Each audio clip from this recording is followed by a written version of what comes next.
Hello दोस्तों, स्वागत है आपका हमारे इस YouTube चैनल पर जिसका नाम है GS global by T. Science class 10 series के इस वीडियो में हम देखेंगे चैप्टर 3 के बारे में जिसका नाम है धातु और अधातु यानी metals and non metals. Science का यह चैप्टर आपके बोर्ड एग्जाम्स के लिए बहुत इंपॉर्टेंट है, इसलिए आज की इस वीडियो में हम इस चैप्टर के वो क्वेश्चन सेट लेकर आए हैं जो आपको बोर्ड एग्जाम्स में बहुत अच्छे मार्क्स दिला सकते हैं। इस वीडियो में जितने भी क्वेश्चन सेट लिए गए हैं हमने उनके उत्तर पूरे एक्सप्लेनेशन के साथ दिए हैं, जिससे आप लोगों के कॉन्सेप्ट भी क्लियर होते चले जाएंगे और आप लोगों को क्वेश्चन समझने में कहीं भी कोई भी डाउट नहीं रहेगा। यह वीडियो क्लास 10 साइंस के चैप्टर 3 का वीडियो है। चैप्टर 1 और चैप्टर 2 की वीडियो भी आप हमारे प्लेलिस्ट में जाकर देख सकते हैं। वीडियो की लिंक डिस्क्रिप्शन में दे दी गई है। तो चलिए शुरू करते हैं आज की वीडियो। साइंस क्लास 10 चैप्टर 3 धातु और अधातु, मेटल्स एंड नॉन मेटल्स। ये रहा आज का पहला सवाल। क्वेश्चन 1, कमरे के ताप पर कौन सी धातु द्रव अवस्था में पाई जाती है? ए सोडियम, बी मरकरी या पारा, सी गैलेनियम या डी ब्रोमीन। तो इसका राइट आंसर है बी मरकरी यानी पारा। आमतौर पर सभी धातुएं कमरे के तापमान पर ठोस होती हैं, लेकिन मरकरी यानी पारा एकमात्र ऐसी धातु है जो द्रव अवस्था में पाई जाती है। इसका उपयोग थर्मामीटर में किया जाता है क्योंकि यह गर्मी पाकर आसानी से फैलती है। ब्रोमीन भी द्रव होता है, लेकिन वह एक अधातु है। अगला सवाल, क्वेश्चन नंबर 2, निम्नलिखित में से कौन सा अधातु विद्युत का सुचालक होता है? ए ग्रेफाइट, बी सल्फर, सी आयोडीन या डी हीरा। तो इसका सही जवाब है ए ग्रेफाइट। कैसे? अधातुएं आमतौर पर विद्युत की कुचालक होती हैं, लेकिन ग्रेफाइट जो कार्बन का ही एक रूप होता है, इसका अपवाद है। जैसे ग्रेफाइट की संरचना में मुक्त इलेक्ट्रॉन होते हैं जो बिजली को बहने में मदद करते हैं, इसलिए इसका उपयोग पेंसिल की लीड और बैटरी के इलेक्ट्रोड बनाने में होता है। अगला सवाल, क्वेश्चन नंबर 3, धातुओं को पतले तारों में खींचने की क्षमता को क्या कहा जाता है? The ability of metal to be drawn into thin wires are called A आघातवर्धनीयता, बी ध्वनिकता, सी तन्यता या डी चालकता। तो इसका सही आंसर है सी तन्यता यानी डक्टिलिटी। कैसे? धातुओं के उस गुण को तन्यता कहते हैं जिससे उन्हें खींचकर पतले तार बनाए जा सकते हैं। सोना यानी गोल्ड सबसे अधिक तन्य धातु है। मात्र 1 ग्राम सोने से लगभग 2 किलोमीटर लंबा तार खींचा जा सकता है। आघातवर्धनीयता से धातुओं को पीट पीट कर चादर बनाया जाता है। अगला सवाल, क्वेश्चन नंबर 4, सोडियम और पोटेशियम जैसी धातुओं को केरोसिन यानी मिट्टी के तेल में डुबोकर क्यों रखा जाता है?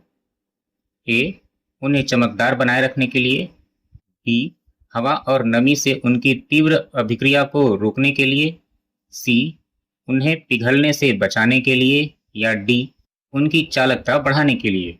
तो इसका राइट आंसर है बी हवा और नमी से उनकी तीव्र अभिक्रिया को रोकने के लिए। समझते हैं इस क्वेश्चन को। सोडियम और पोटेशियम अत्यधिक अभिक्रियाशील धातुएं होती हैं। खुली हवा में रखने पर ये हवा की ऑक्सीजन और नमी के साथ बहुत तेजी से अभिक्रिया करती हैं और तुरंत आग पकड़ लेती हैं। केरोसिन के साथ ये अभिक्रिया नहीं करती, इसलिए इन्हें सुरक्षित रखने के लिए तेल में डुबाकर रखा जाता है। Next, question number 5, aluminium oxide यानी Al2O3 किस प्रकार का ऑक्साइड है? ए अम्लीय ऑक्साइड, बी क्षारीय ऑक्साइड, सी उदासीन ऑक्साइड या डी उभयधर्मी। तो इसका करेक्ट आंसर है डी उभयधर्मी ऑक्साइड। कैसे? सामान्यतः धातुओं के ऑक्साइड क्षारीय प्रकृति के होते हैं, लेकिन एल्यूमिनियम ऑक्साइड और जिंक ऑक्साइड उभयधर्मी होते हैं। इसका मतलब है कि ये अम्ल और क्षार दोनों के साथ अभिक्रिया करके लवण यानी सॉल्ट और जल बना सकते हैं। ये बोर्ड परीक्षा के लिए बहुत महत्वपूर्ण क्वेश्चन है। अगला सवाल, क्वेश्चन नंबर 6। जब कोई धातु किसी तनु अम्ल के साथ अभिक्रिया करती है तो कौन सी गैस निकलती है? A oxygen, B carbon dioxide, C hydrogen या डी नाइट्रोजन। तो इसका सही जवाब है सी हाइड्रोजन। कैसे? जब धातुएं तनु हाइड्रोक्लोरिक अम्ल यानी HCl या सल्फ्यूरिक एसिड यानी H2SO4 के साथ क्रिया करती हैं तो वे अम्ल में से हाइड्रोजन को विस्थापित कर देती हैं, जिससे हाइड्रोजन गैस बनती है। इस गैस की पहचान करने के लिए जब जलती हुई मोमबत्ती इसके पास लाते हैं तो यह पॉप ध्वनि के साथ जलती है। Next question, question number 7। Copper sulphate के नीले घोल में लोहे की कील डालने पर क्या बदलाव दिखाई देता है? ए घोल का रंग नीला हो जाता है, बी घोल का नीला रंग हल्का हरा होता है और कील पर भूरी परत जमती है, सी कोई रासायनिक अभिक्रिया नहीं होती, या डी कील पूरी तरह पिघलकर गायब हो जाती है। तो इसका सही जवाब है ऑप्शन बी, घोल का नीला रंग हरा हो जाता है और कील पर भूरी परत जम जाती है। कैसे होता है ये, समझते हैं इसको। यह एक विस्थापन अभिक्रिया है। सक्रियता श्रेणी में लोहा कॉपर से कहीं अधिक क्रियाशील होता है, इसलिए लोहा कॉपर सल्फेट यानी CuSO4 से कॉपर को हटा देता है और आयरन सल्फेट यानी FeSO4 बनाता है, जिससे घोल का रंग हरा हो जाता है और अलग हुआ कॉपर कील पर भूरे रंग में जमा हो जाता है। अगला सवाल, क्वेश्चन नंबर 8। आयनिक यौगिकों का गलनांक उच्च क्यों होता है? ए कमजोर आणविक बलों के कारण, बी मजबूत स्थिर विद्युत आकर्षण बलों को तोड़ने के लिए, सी क्योंकि वे हवा में तैरते हैं, या डी उनके कम घनत्व के कारण। तो इसका राइट आंसर है बी, मजबूत स्थिर विद्युत आकर्षण बलों को तोड़ने के लिए। समझिए इस प्रश्न को। आयनिक यौगिक विपरीत आवेशित आयनों के बीच इलेक्ट्रॉनों के पूर्ण ट्रांसफर से बनते हैं। इनके बीच बहुत मजबूत स्थिर वैद्युतीय आकर्षण बल होता है। इस मजबूत बंधन को तोड़ने के लिए अत्यधिक ऊर्जा की आवश्यकता होती है, इसलिए उनका गलनांक बहुत ऊंचा होता है, बहुत ज्यादा होता है। अगला सवाल, क्वेश्चन नंबर 9। सल्फाइड अयस्क को वायु की उपस्थिति में उच्च ताप पर गर्म करके ऑक्साइड में बदलने की प्रक्रिया क्या कहलाती है? ए निस्तापन, बी भर्जन, सी अपचयन, या डी विद्युत अपघटनी परिष्करण। तो इसका सही जवाब है बी भर्जन यानी रोस्टिंग। कैसे? धातुओं के निष्कर्षण में सल्फाइड अयस्कों को सीधे धातु में बदलना कठिन होता है, इसलिए पहले उन्हें भर्जन यानी रोस्टिंग प्रक्रिया द्वारा ऑक्सीजन की उपस्थिति में गर्म करके धातु ऑक्साइड में बदला जाता है। जैसे जिंक ब्लेड यानी ZnS को गर्म करने पर वह जिंक ऑक्साइड यानी ZnO में बदल जाता है। Next question, question number 10।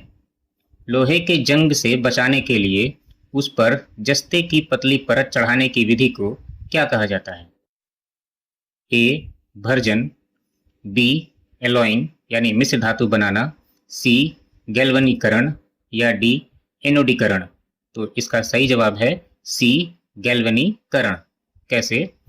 गैल्वनीकरण लोहे और स्टील को जंग से सुरक्षित रखने की एक लोकप्रिय विधि है। इसमें लोहे की वस्तुओं पर पिघले हुए जिंक की परत चढ़ाई जाती है। यदि जिंक की परत कहीं टूट भी जाए तो जिंक लोहे के पहले खुद अभिक्रिया करके लोहे को जंग से बचाता है। अगला सवाल, निम्नलिखित में से कौन सी धातु इतनी मुलायम होती है कि उसे चाकू से आसानी से काटा जा सकता है? ऑप्शंस, ए आयरन यानी लोहा, बी कॉपर यानी तांबा, सी सोडियम, या डी मैग्नीशियम। तो इसका सही जवाब है सी सोडियम। आमतौर पर आइए देखते हैं। आमतौर पर धातुएं कठोर होती हैं, लेकिन सोडियम और पोटेशियम ऐसी क्षार धातुएं अपवाद हैं। ये इतनी मुलायम होती हैं कि इन्हें घरेलू चाकू से भी आसानी से काटा जा सकता है। इनका घनत्व और गलनांक बहुत कम होता है। Next question, question number 12। प्रकृति में पाया जाने वाला सबसे कठोर प्राकृतिक पदार्थ कौन सा है? ए हीरा, बी ग्रेफाइट, सी प्लेटिनम या डी क्वार्ट्ज। तो इसका सही जवाब है ए हीरा यानी डायमंड। जी हाँ, हीरा कार्बन का एक अपर रूप है जो कि एक अधातु है। अधातुएं आमतौर पर नाजुक या नरम होती हैं, लेकिन हीरा प्रकृति का सबसे कठोर ज्ञात पदार्थ है। इसका गलनांक और क्वथनांक बहुत अधिक होता है। यह भी एक अपवाद के रूप में है।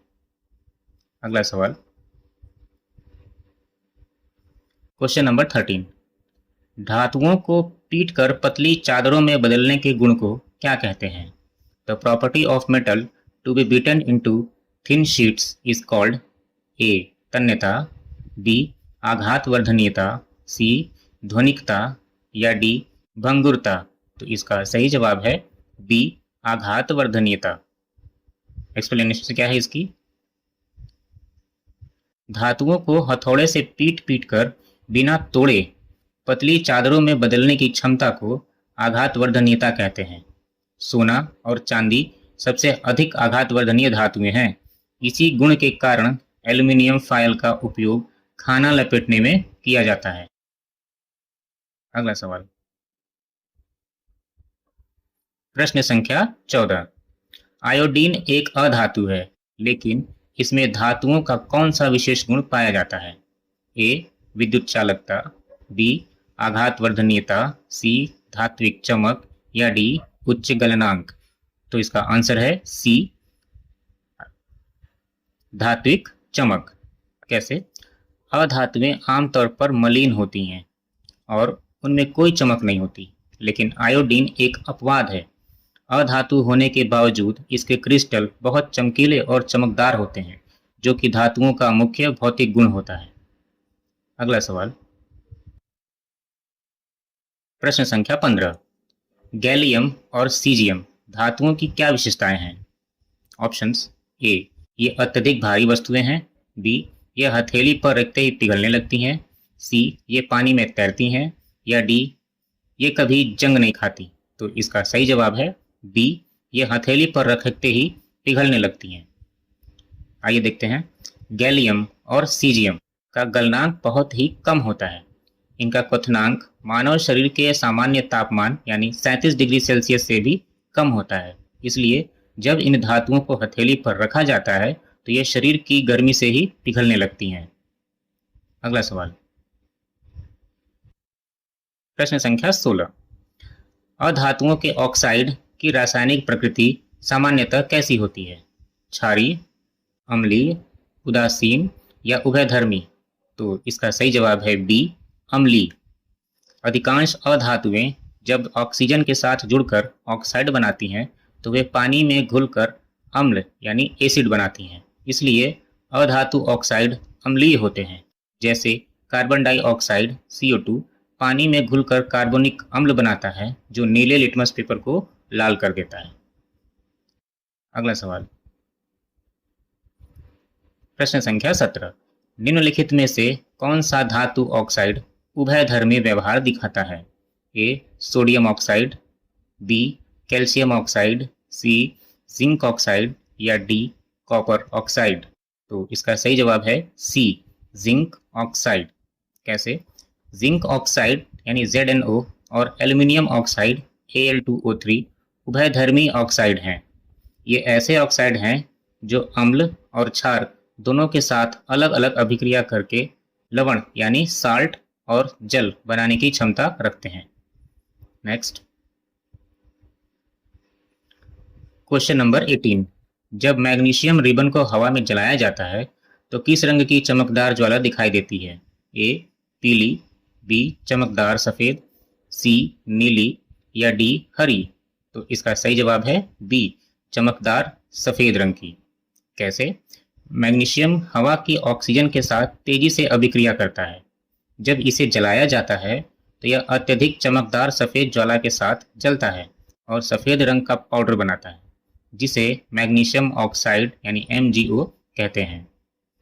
नेक्स्ट, प्रश्न संख्या 19। जल के साथ सबसे तीव्र और विस्फोटक अभिक्रिया करने वाली धातु कौन सी है?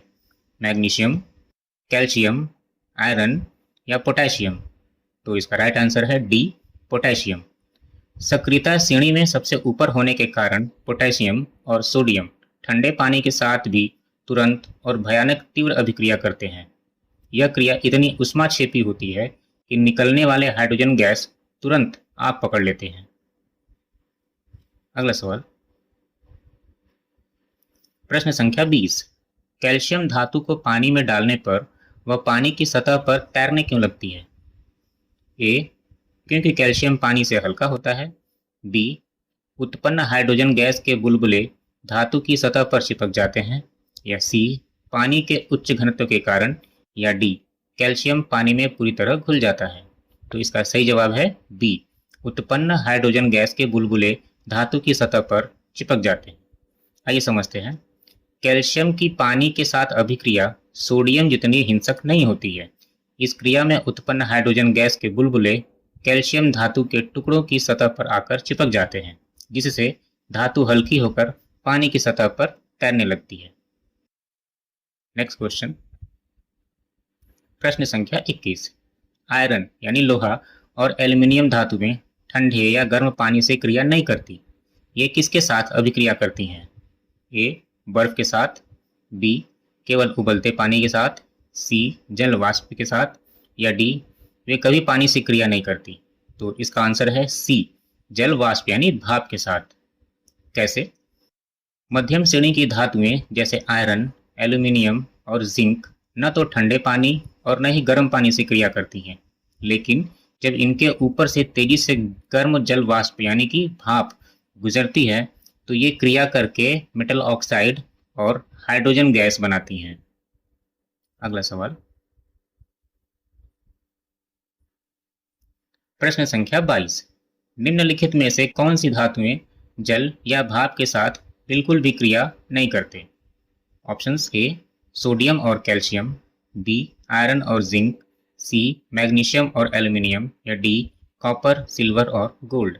तो इसका सही जवाब है डी, कॉपर, सिल्वर और गोल्ड। कैसे? सक्रियता श्रेणी में हाइड्रोजन से नीचे आने वाली धातुएं जैसे तांबा, चांदी और सोना अत्यंत कम क्रियाशील होती हैं।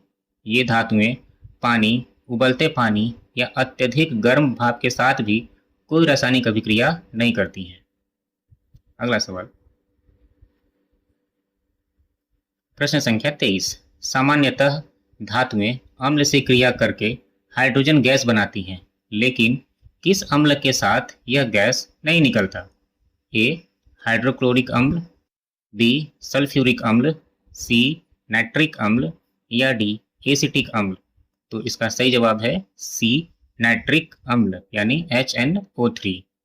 कैसे? नाइट्रिक अम्ल एक बहुत ही प्रबल ऑक्सीकारक है। जब धातु इससे क्रिया करती है तो निकलने वाली हाइड्रोजन गैस को यह तुरंत ऑक्सीकृत करके पानी में बदल देती है और स्वयं नाइट्रोजन के ऑक्साइड में अपचयित हो जाती है। अगला सवाल, प्रश्न संख्या 24। मैग्नीशियम और मैग्नीज किस प्रकार के नाइट्रिक अम्ल के साथ क्रिया करके हाइड्रोजन गैस मुक्त करती हैं?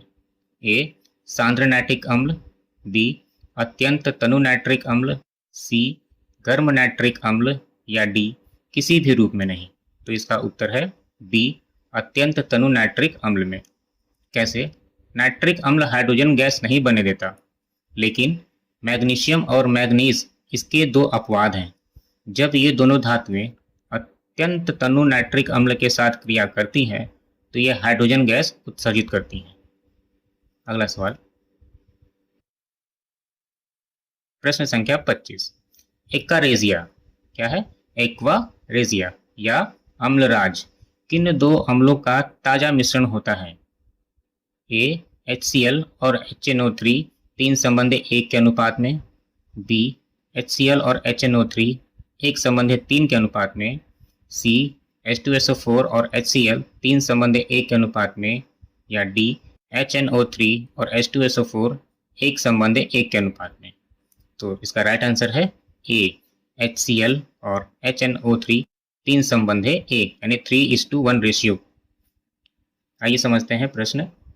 एक्वारेजिया सांद्र हाइड्रोक्लोरिक अम्ल यानी HCl और सांद्र नाइट्रिक अम्ल HNO3 का 3:1 रेशियो के एक अनुपात में ताजा मिश्रण होता है। यह अत्यंत संक्षारक द्रव्य है जो सोना और प्लेटिनम जैसे अक्रिय धातुओं को भी अपने अंदर गलाने की क्षमता रखता है। नेक्स्ट प्रश्न संख्या 26। सक्रियता श्रेणी में सबसे शीर्ष पर स्थित कौन सी धातु है? A sodium, B potassium, C calcium या डी सोना। तो इसका सही जवाब है बी पोटेशियम। कैसे? धातुओं को उनकी घटती क्रियाशीलता के आधार पर ऊर्ध्वाधर स्तंभ में सजाने पर जो श्रेणी बनती है उसे सक्रियता श्रेणी कहते हैं। इस श्रेणी में पोटेशियम सबसे ऊपर स्थित है, जिसका अर्थ है कि यह सबसे अधिक आसानी से इलेक्ट्रॉन त्याग कर क्रिया कर सकता है। अगला सवाल प्रश्न संख्या 27। जब एक अधिक अभिक्रियाशील धातु को कम अभिक्रियाशील धातु के लवण के विलयन में डाला जाता है तो कौन सी अभिक्रिया होती है? ए संयोजन अभिक्रिया, बी अपघटन अभिक्रिया, सी विस्थापन अभिक्रिया या डी उदासीनीकरण। इसका सही जवाब है सी। इस प्रक्रिया को विस्थापन अभिक्रिया कहते हैं। इसमें अधिक शक्तिशाली या सक्रिय धातु कम सक्रिय धातु को उसके यौगिक से धक्का देकर बाहर निकाल देती है और स्वयं उसका स्थान ले लेती है, जैसे जिंक द्वारा कॉपर का विस्थापन। अगला सवाल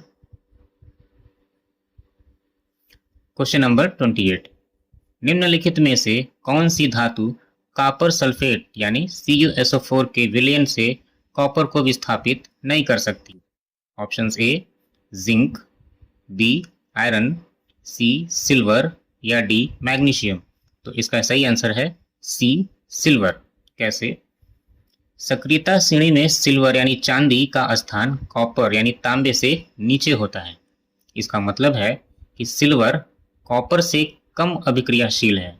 कम क्रियाशील होने के कारण सिल्वर कॉपर को उसके विलयन से अलग नहीं कर पाता, इसलिए कोई प्रतिक्रिया नहीं होती है। अगला सवाल क्वेश्चन नंबर 29। धातु से अधातु में इलेक्ट्रॉनों के पूर्ण स्थानांतरण से बनने वाले बंध को क्या कहते हैं? ए सहसंयोजक बंध, बी आयनिक यानी वैद्युत सहसंयोजक बंध, सी धात्विक बंध या डी हाइड्रोजन बंध। तो इसका सही जवाब है बी आयनिक यानी वैद्युत संयोजक बंध। कैसे? जब धातु परमाणु अपने इलेक्ट्रॉन पूरी तरह त्याग कर धनायन बनाते हैं और अधातु परमाणु उन इलेक्ट्रॉनों को ग्रहण कर ऋणायन बनाते हैं तो उनके बीच बने बंध को आयनिक या वैद्युत संयोजक बंध कहते हैं, जैसे NaCl या MgCl2। ऐसे और भी एग्जाम्पल्स हैं। अगला सवाल क्वेश्चन नंबर 30। सोडियम क्लोराइड के निर्माण में सोडियम परमाणु अपना अष्टक पूरा करने के लिए क्या करता है? एक इलेक्ट्रॉन ग्रहण करता है, 2 इलेक्ट्रॉन साझा करता है, 1 इलेक्ट्रॉन का त्याग करता है या 7 इलेक्ट्रॉनों का त्याग कर देता है। तो इसका सही आंसर है सी 1 इलेक्ट्रॉन का त्याग करता है। कैसे? सोडियम का परमाणु क्रमांक है 11 और इसका इलेक्ट्रॉनिक विन्यास होता है 2 8 1। अतः अपनी बाहरी कक्षा में स्थिर अष्टक यानी 8 इलेक्ट्रॉनों को प्राप्त करने के लिए यह अपने सबसे पहले बाहरी 1 इलेक्ट्रॉनों का त्याग देता है और Na+ धनायन में बदल जाता है।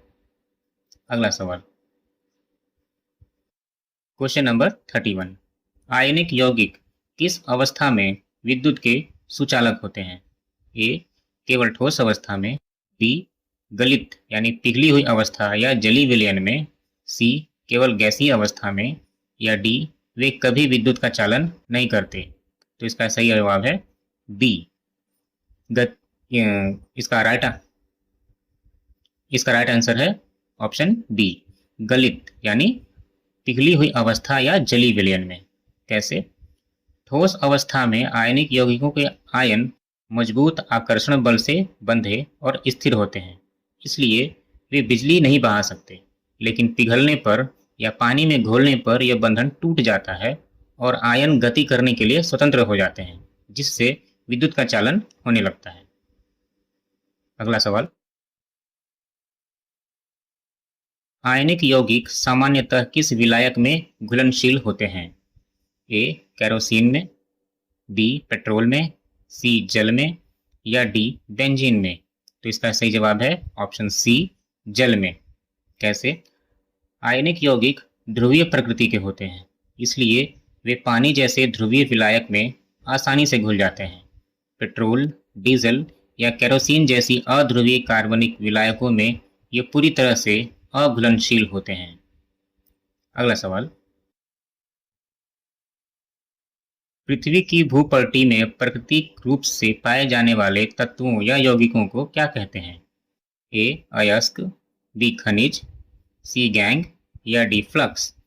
तो इसका सही जवाब है ऑप्शन बी, खनिज यानी मिनरल्स। कैसे होता है? पृथ्वी के अंदर खुदाई करने पर प्राकृतिक रूप से जो भी तत्व या रासायनिक यौगिक पत्थर, मिट्टी या चट्टानों के रूप में मिलते हैं, उन्हें खनिज कहा जाता है। सभी अयस्क खनिज होते हैं, लेकिन सभी खनिज अयस्क नहीं होते हैं। अगला सवाल, क्वेश्चन नंबर 34, ऐसे खनिज जिनमें कोई विशेष धातु काफी मात्रा में होती है और उससे धातु निकालना लाभदायक होता है, तो वो क्या कहलाता है? ए मिश्र धातु, बी गैंग, सी अयस्क, या डी उत्प्रेरक? तो इसका सही जवाब है अयस्क। कैसे? खनिजों में से जिन विशिष्ट पदार्थों से धातुओं को कम खर्चे में और आसानी से फैक्ट्रियों में शुद्ध रूप से निकाला जाता है, उन्हें अयस्क कहते हैं। जैसे एल्यूमिनियम का अयस्क है बॉक्साइड। ठीक है, एल्यूमिनियम से जो अयस्क निकलता है उसे हम बॉक्साइड बोलते हैं। अगला सवाल, क्वेश्चन नंबर 35, सिनाबार निम्नलिखित में से किस धातु का मुख्य अयस्क होता है? ए तांबा, बी लोहा, सी मरकरी, या डी जस्ता यानी जिंक? तो इसका सही जवाब है सी मरकरी। कैसे? सिनाबार मरकरी का एक सल्फाइड अयस्क है जिसका रासायनिक सूत्र होता है HgS। जब सिनाबार को हवा में गर्म किया जाता है तो यह पहले यह मर्क्यूरिक ऑक्साइड में बदलता है और अधिक गर्म करने पर मरकरी धातु में अपचयित हो जाता है। अगला सवाल, अयस्कों में पाई जाने वाली वांछित अशुद्धियों जैसे मिट्टी, रेत, कंकड़ आदि को वैज्ञानिक भाषा में क्या कहते हैं? ए धातुमल, बी गैंग, सी खनिज, या डी निस्तापन? तो इसका सही आंसर है बी गैंग। कैसे? खदानों से निकाले गए कच्चे अयस्क कभी शुद्ध नहीं होते हैं, उनमें बहुत सारी मिट्टी, चट्टान और रेत की अशुद्धियां मिली होती हैं। इन बेकार और अवांछित अशुद्धियों को सामूहिक रूप से गैंग कहा जाता है। धातु निकालने से पहले इन्हें हटाना जरूरी होता है। अगला सवाल, क्वेश्चन नंबर 37, कार्बोनेट अयस्क को सीमित वायु की उपस्थिति में गर्म करके ऑक्साइड में बदलने की प्रक्रिया को क्या कहा जाता है? ए भर्जन, बी निस्तापन, सी प्रगलन, या डी वैद्युत अपघटन? तो इसका सही जवाब है बी निस्तापन। कैसे? कार्बोनेट अयस्क जैसे कि जिंक कार्बोनेट ZnO3 को बिना ऑक्सीजन या बहुत कम हवा की उपस्थिति में तेज गर्म करके कार्बन डाइऑक्साइड गैस बाहर निकालने और उसे मेटल ऑक्साइड में बदलने की प्रक्रिया को निस्तापन कहा जाता है।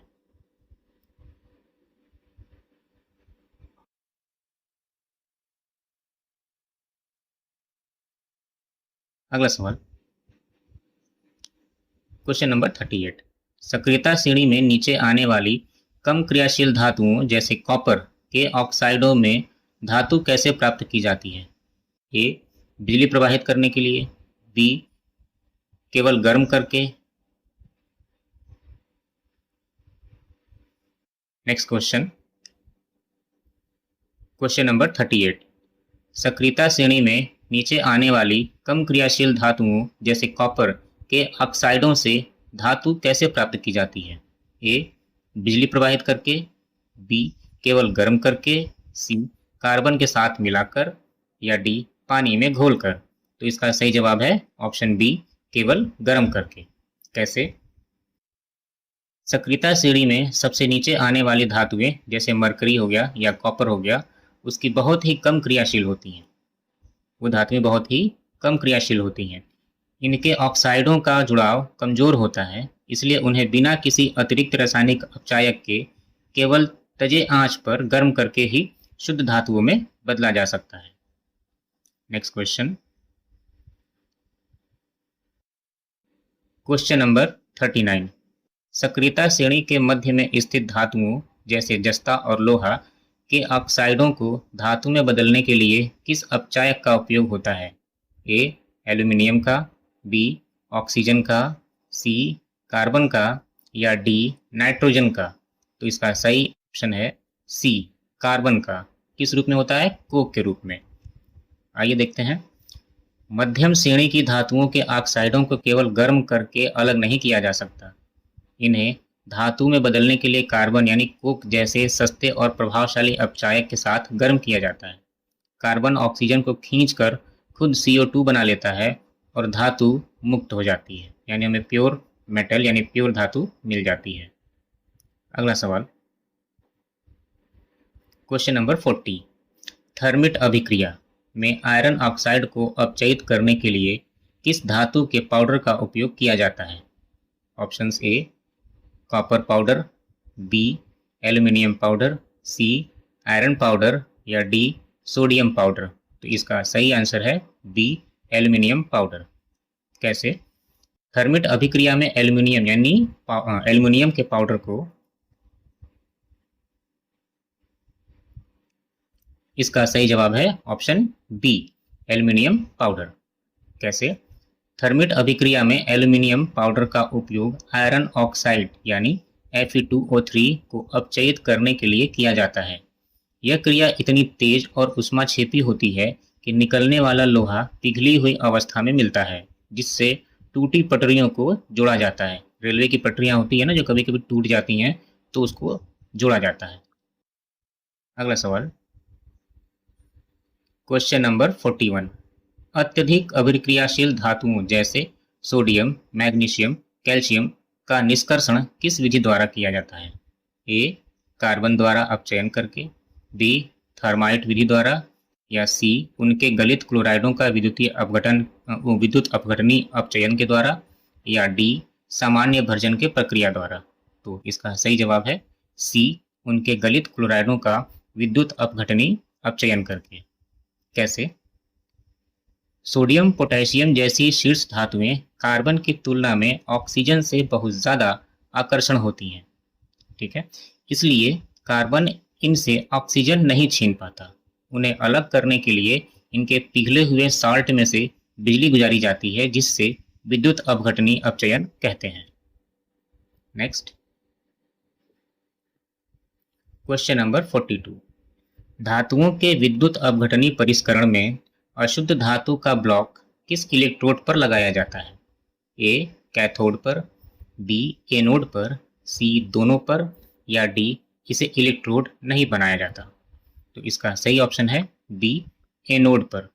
कैसे? विद्युत अपघटनी परिष्करण यानी शुद्धिकरण में जिस अशुद्ध धातु को साफ करना होता है, उसका मोटा ब्लॉक बैटरी के पॉजिटिव टर्मिनल यानी एनोड पर लगाया जाता है। बिजली चालू होने पर अशुद्ध धातु घुलकर लिक्विड में जाने लगती है। अगला प्रश्न, क्वेश्चन नंबर 43। कॉपर के विद्युत अपघटनी परिष्करण में शुद्ध कॉपर की पतली पट्टी को क्या बनाया जाता है?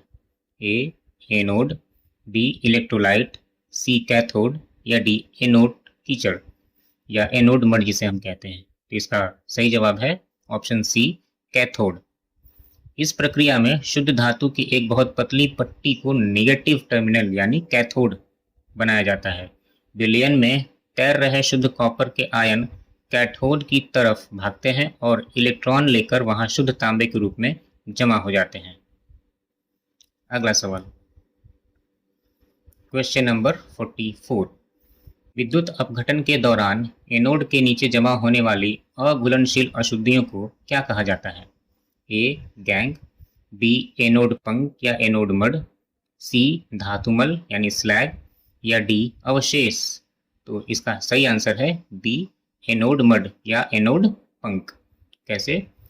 अशुद्ध धातु के एनोड से जब शुद्ध धातु घुलकर बाहर निकलती है तो उस ब्लॉक में मौजूद कीमती या अघुलनशील अशुद्धियां जैसे गोल्ड, सिल्वर के कण एनोड के ठीक नीचे टैंक के तल पर गिरकर इकट्ठा होती रहती हैं।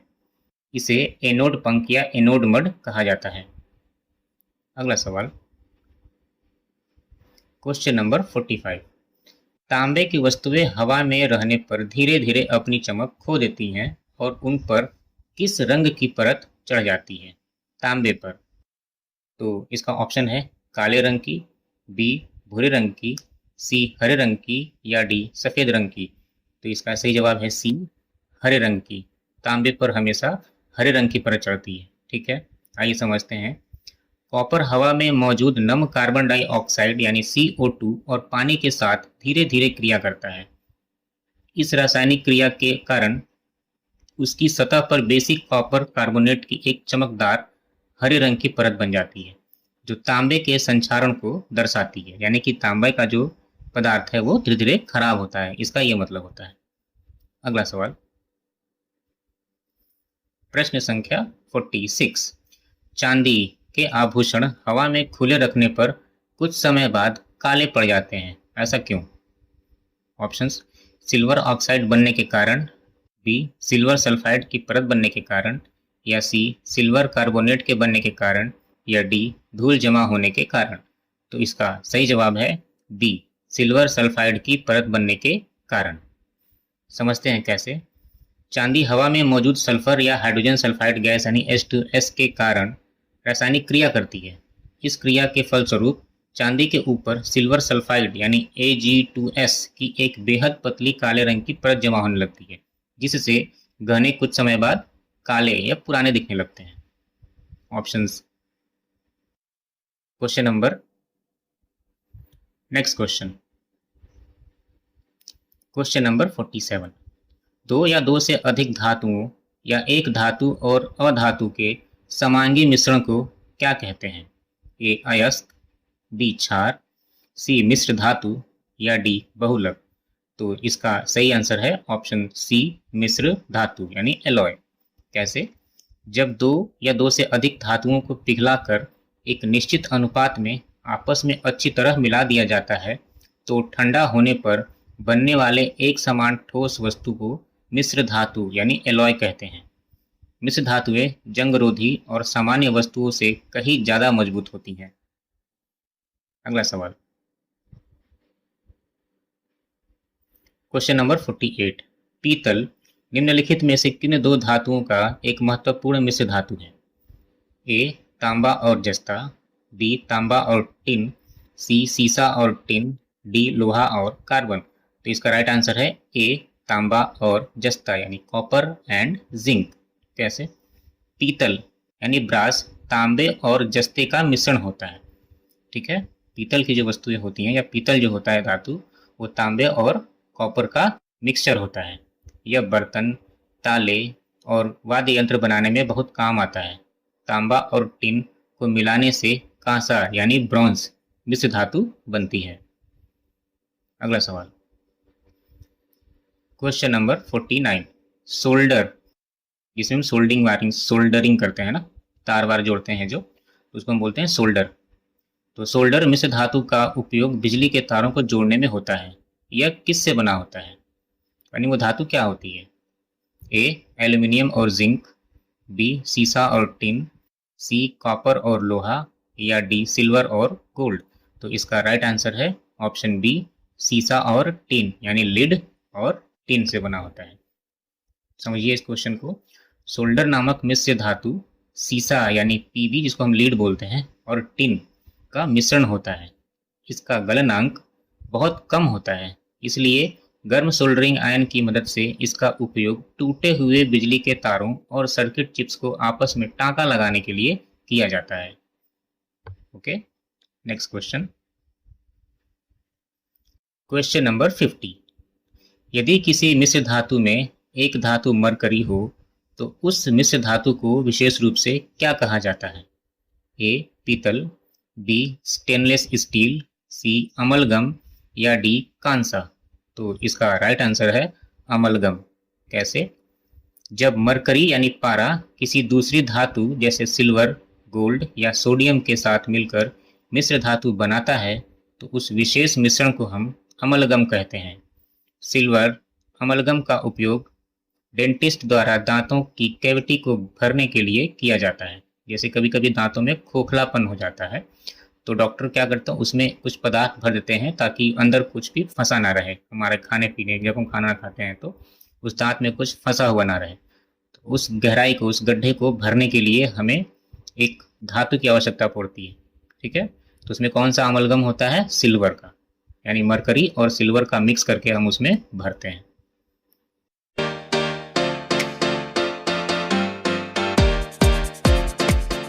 आज के इस वीडियो में इतना ही। यदि आपको ये वीडियो पसंद आई है तो वीडियो को लाइक ज़रूर करिए और चैनल पर पहली बार आए हैं तो सब्सक्राइब करिए ताकि वीडियो के नोटिफिकेशंस आपको रेगुलर मिलते रहें। धन्यवाद।